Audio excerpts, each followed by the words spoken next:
తెలంగాణ పదమే డిక్షనరీలో లేదని టీటీడీపీ నేత నరసింహులు మాట్లాడటం సరికాదని తెలంగాణ ఉద్యమకారులు మండిపడుతున్నారు. సమైక్యాంధ్రలో తెలంగాణను చంద్రబాబు అవమానించారని, ఇప్పుడు కూడా అదే చేస్తున్నారని బీఆర్ఎస్ నేత ఉపేందర్ ఫైర్ అయ్యారు. ఆంధ్రుడు, విశ్వామిత్ర శాపగ్రస్త పుత్రులని, అలాంటి వారికి తెలంగాణ గురించి మాట్లాడే అర్హతే లేదన్నారు. తెలంగాణకు ప్రత్యేక అస్తిత్వం, సంస్కృతి, వేల సంవత్సరాల చరిత్ర ఉందని చెప్పారు.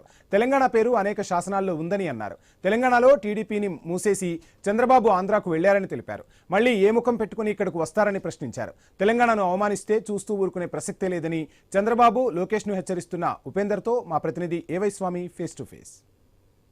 మహానాడులో బక్కాని నరసింహులు మాట్లాడిన మాటలు తెలంగాణలో మంటలు లేపుతున్నాయి.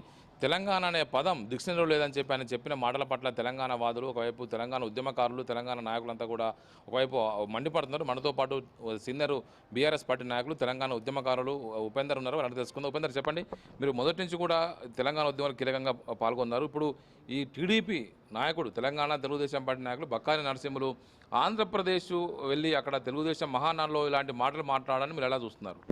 ఇప్పుడు బక్కాని నరసింహులు గారు ఈ ప్రాంతానికి సంబంధించినటువంటి బిడ్డ, వెనుకబడిన వర్గాల నుంచి వచ్చినటువంటి బిడ్డ, మహబూబ్ నగర్ సంబంధించి తీరా బాగా ఇంకా తెలంగాణలో వలసలకి కెరాఫ్గా ఉన్నటువంటి జిల్లా, కష్టాలు కన్నీళ్లు తెలిసినటువంటి జిల్లా, ఆ జిల్లా నుంచి వచ్చినటువంటి బిడ్డ, బహుజన వర్గాల నుంచి వచ్చిన నేత, ఇంకా ఆయనకు బాగా కష్టాలు తెలుసు.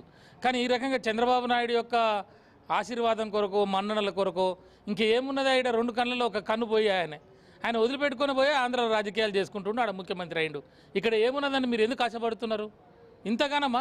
అంటే నీ యొక్క పదవి కొరకో, లేకపోతే ఆయన ఇచ్చే తాయిలాల కొరకో నువ్వు ఈ రకంగా 4 కోట్ల తెలంగాణ ప్రజలను అవమానపరిచే విధంగా, ఆత్మగౌరవం దెబ్బతినే విధంగా తెలంగాణ లేదంటే తెలంగాణ రాష్ట్రం ఏర్పడలేదా? తెలంగాణ రాష్ట్రం ఏర్పడి 12 సంవత్సరాలు అయింది కదా. నువ్వు లేనిదే నీకు భారతదేశంలో ఇలా నీకు పార్లమెంటరీ వ్యవస్థలో, డెమోక్రసీ సిస్టంలో కేంద్ర ప్రభుత్వం ఊరికే కన్సిడర్ చేసిందా? అంటే తెలంగాణ రాష్ట్రం వచ్చింది, తెలంగాణలో ఇక్కడ అభివృద్ధి జరుగుతుంది, మన స్వయం పాలన మనం చేసుకుంటా ఉన్నాం. అట్లాంటి పరిస్థితుల్లో తెలంగాణ లేదనంటే ఇది ఏంది? చంద్రబాబు నాయుడు మేపు కోసం కాకపోతే వ్యక్తుల స్వార్థం కోసం తెలంగాణ అనే పదం సృష్టించారు. తెలంగాణ అనే పదమే డిక్షనరీ లేదని చెప్పి ఆయన అంటున్నారు. నేను అదే అంటున్నా. ఈయన మాటలు చూస్తే ఆ రోజు చంద్రబాబు నాయుడు గారు ఏదైతే ఉమ్మడి ఆంధ్రప్రదేశ్లో వారు ముఖ్యమంత్రిగా ఉన్నప్పుడు మనకు సంబంధించిన, మన ప్రాంతానికి సంబంధించిన ఎమ్మెల్యేలు ప్రణయ్ భాస్కర్ గారు ఆ రోజు అసెంబ్లీలో మాట్లాడినప్పుడు అప్పుడు ఏం చెప్పినాడు? తెలంగాణ అనే పదాన్ని ఉచ్చరించవద్దని చెప్పి ఒక సర్క్యులర్ తీసుకొచ్చేసి ఆ రోజు అక్కడ అసెంబ్లీలో తెలంగాణను అవమానపరిచింది చంద్రబాబు నాయుడు గారు. దాని యొక్క పరంపరనే ఆ రోజు చంద్రబాబు నాయుడు చేసినటువంటి ఇన్సల్టు తెలంగాణ ఆత్మగౌరవాన్ని దెబ్బతీసే విధంగా వెనుకబడిన ప్రాంతం అని మాట్లాడండి, తెలంగాణని మాట్లాడటానికి వీలు లేదని చెప్పి చేతిలో అధికారం ఉంది కాబట్టి, పవర్ ఉంది కాబట్టి, ముఖ్యమంత్రి కాబట్టి హుకుం జారీ చేసిండు.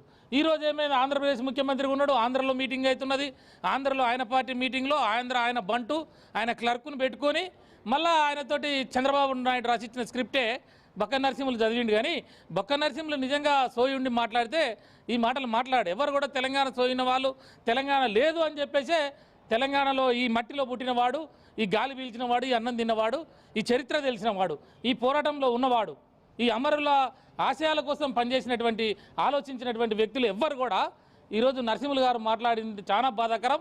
4 కోట్ల తెలంగాణ ప్రజలకు వారు క్షమాపణ చెప్పాలి. బేషరతుగా బక్కాని నరసింహులు క్షమాపణ చెప్పాలి, చంద్రబాబు నాయుడు కూడా క్షమాపణ చెప్పాలి.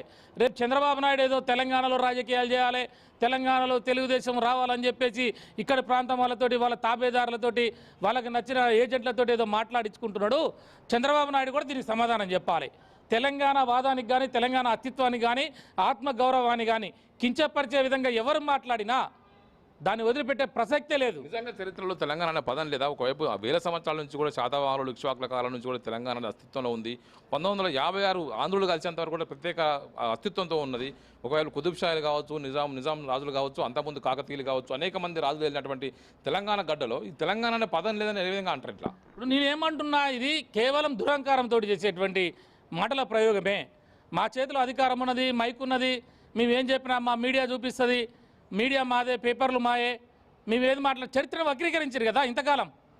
తెలంగాణ అనే పదం లేదనేది ఎట్లా చెప్తాను? 14వ శతాబ్దం నుంచి, దానికి ముందు 13వ శతాబ్దం నుంచి తెలంగాణ అనే ఉన్నాయి కదా. మన వారసత్వం, మనకు సంబంధించినటువంటి ఇక్కడ దొరికినటువంటి ఇక్కడ తెల్లాపూర్లో శాసనాలు కానీ, లేకపోతే కాకతీయుల శాసనాలు కానీ, వాటన్నిటిలో కూడా మన తెలంగాణ పదం ఉన్నది కదా. మరి నువ్వు తెలుగు ఉండి మాట్లాడుతున్నావు, తెలుగు లేకుండా మాట్లాడుతున్నావా? ఎంత చంద్రబాబు నాయుడు ఆశీస్సులు పొందాలన్నా ఇట్లా మాట్లాడొచ్చా బక్క నరసింహులు గారు?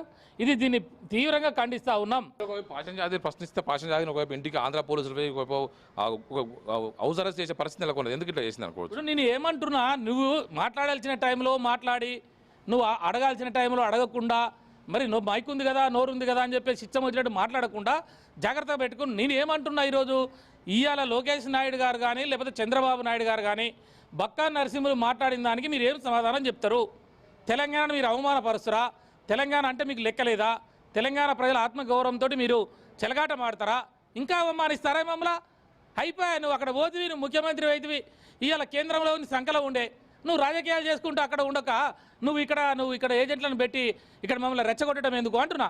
నీ బతికేందో నువ్వు బతకరాదు, మా బతికేందో మేము బతుకుతున్నాం కదా. ఎట్టరో నాయన పోయి మేము ఇంట్లో పడడం, దీన్ని ఎట్లా ఎదుర్కోవాలని చెప్పేసి మేము ఆలోచన చేసి మేము బాధపడుతుంటే మళ్ళీ నువ్వు అక్కడి నుంచి తగిలి రాళ్ళు వేసుడు ఎందుకు? ఆడ కూర్చోరా సపరేట్గా అంట, కూర్చొని నీ రాజకీయం ఏందో, నీ కథ ఏందో, నీ జగన్ ఏందో, నీ కథ ఏందో, ఆ సిబిఐ ఏందో, ఆ ఈడీలు ఏంటో, ఆ కేసు అవి చూసుకోండి మీరు. మళ్ళీ ఎందుకురా నాయన ఈ తెలంగాణ మీద? కాబట్టి నేను మళ్ళీ ఒకసారి జాగ్రత్తగా మీరు ఇక్కడికి అడుగు పెట్టాలన్నా లేకపోతే ఇంకోటి డెమోక్రసీ సిస్టంలో ఎవడు ఎక్కడికైనా పోవచ్చు అనేది ఒకటి ఉండవచ్చు. ఎందుకంటే నేను సుప్రీంకోర్టు అడ్వకేట్, హైకోర్టు అడ్వకేట్ కాబట్టి. కాకపోతే నేను ఏంటంటే ప్రజలని రెచ్చగొట్టే, ప్రజల మధ్యలో చిచ్చు పెట్టే, ప్రజల భావోద్వేగాలు రెచ్చగొట్టే, తెలంగాణ ఆత్మగౌరవం ఆకాంక్షల్ని నువ్వు రెచ్చగొట్టే విధంగా నువ్వు ఏదో తాబేదారులను పెట్టుకొని రాజకీయాలు చేస్తే